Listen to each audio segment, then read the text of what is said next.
रघुनाथ का बचपन जंगलों के पास बीता था। एक बार जब वह सिर्फ 10 साल का था, उसने देखा कि कुछ लोग एक सांप को मारने जा रहे हैं। बच्चा होते हुए भी उसने दौड़कर उन लोगों को रोका। वह सांप एक कोने में सिमटा हुआ डर से कांप रहा था। रघुनाथ ने उसे डंडी से नहीं, प्यार से हाथों से उठाया और जंगल में छोड़ दिया। वहीं से शुरू हुआ उसका सांपों के प्रति प्रेम। धीरे धीरे वो गांव का सांपों का डॉक्टर बन गया। लोग उसे बुलाते जब किसी के घर सांप घुसाता। वह निडर होकर जाता, सांप को बिना मारे पकड़ता और जंगल में छोड़ आता। साल दर साल बीतते गए। रघुनाथ ने लगभग 2000 से भी ज्यादा सांपों की जान बचाई। कुछ जख्मी होते, कुछ भूखे, कुछ इंसानों के गुस्से का शिकार होते, लेकिन रघुनाथ सबको अपनाता। उसने अपने खेत के पास एक छोटा सा सांप आश्रय गृह बना रखा था, जहां जख्मी सांपों की देखभाल होती थी। रघुनाथ का मानना था, हर प्राणी इस धरती पर किसी उद्देश्य से आया है। सांप भी उतने ही जरूरी हैं जितना कोई और जीव। वह बच्चों को भी सिखाता था कि सांप को देखकर डरें नहीं, समझें। रघुनाथ ने गांव में अनगिनत जिंदगियां बचाईं, सांपों की भी और इंसानों की भी। गांव के लोग और रघुनाथ की प्रसिद्धि धीरे धीरे उसकी कहानियां मीडिया तक पहुंची। कई टीवी चैनल उसका इंटरव्यू लेने आए। कुछ लोग उसकी आलोचना भी करते थे, इतनी मेहनत सांपों के लिए क्यों, ये तो जहरीले जानवर हैं। लेकिन रघुनाथ सिर्फ मुस्कुराता और कहता, जहर उनकी रक्षा का तरीका है, न कि हत्या का इरादा। उसकी शांति, धैर्य और प्रेम ने लोगों को बदल दिया। अब लोग सांप दिखने पर उसे मारते नहीं, रघुनाथ को बुलाते।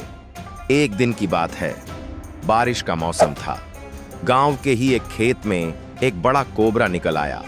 लोगों में डर फैल गया। हमेशा की तरह रघुनाथ को बुलाया गया। रघुनाथ नंगे हाथों में सिर्फ एक डंडा लेकर पहुंचा। कोबरा झाड़ियों में छिपा था। वह धीरे धीरे आगे बढ़ा। जैसे ही उसने सांप को पकड़ने की कोशिश की, कोबरा ने अचानक पलटकर डंस लिया, सीधा रघुनाथ की गर्दन पर। सब लोग दहशत में थे। उसे तुरंत अस्पताल ले जाया गया, लेकिन जहर तेज था। रघुनाथ नहीं बच सका। रघुनाथ की मौत से गांव ही नहीं, पूरा इलाका हिल गया। जिन सांपों के लिए उसने अपनी जिंदगी लगा दी, उन्हीं में से एक ने उसकी जान ले ली। लोग कहने लगे, देखा, सांप को पालना, बचाना व्यर्थ है। आखिरकार वही मार गया। कुछ लोगों ने आश्रय गृह तोड़ने की भी बात की, पर तभी कुछ बच्चे, जिनसे रघुनाथ ने सांपों की समझ सिखाई थी, सामने आए और बोले,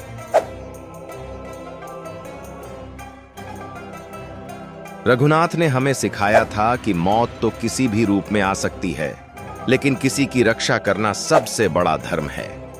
गांव वालों ने मिलकर उसकी समाधि के पास एक सर्प मंदिर बनवाया। हर साल नाग पंचमी पर वहां सैकड़ों लोग आते हैं। रघुनाथ की विरासत, रघुनाथ की डायरी में आखिरी पंक्तियां लिखी थीं, में अगर मेरी जान बचाने के चक्कर में कोई सांप मारा गया तो मेरी आत्मा दुखी होगी। अगर मैं सांप से मरा तो समझो मैंने उसी के बदले किसी और सांप की जान बचा ली। उसकी मौत के बाद भी उसके शिष्यों ने उसका काम जारी रखा। आज भी धवलपुर में सांप को देखकर डर नहीं लगता। लोग कहते हैं, ये नाग बाबा के बच्चे हैं। ये सवाल आज भी लोगों के मन में है, क्या सांप पालना या उनकी रक्षा करना सही है? इसका जवाब सीधा नहीं है। सांप जहरीले होते हैं, लेकिन वो हमला तभी करते हैं जब उन्हें खतरा महसूस होता है। अगर इंसान समझदारी से व्यवहार करे तो सांप इंसान का दुश्मन नहीं बनता। अगर आपको ये कहानी पसंद आई हो तो चैनल को जरूर सब्सक्राइब करें और कमेंट में बताएं कि क्या सांपों को पालना सही है या नहीं। आपकी राय हमारे लिए बहुत जरूरी है।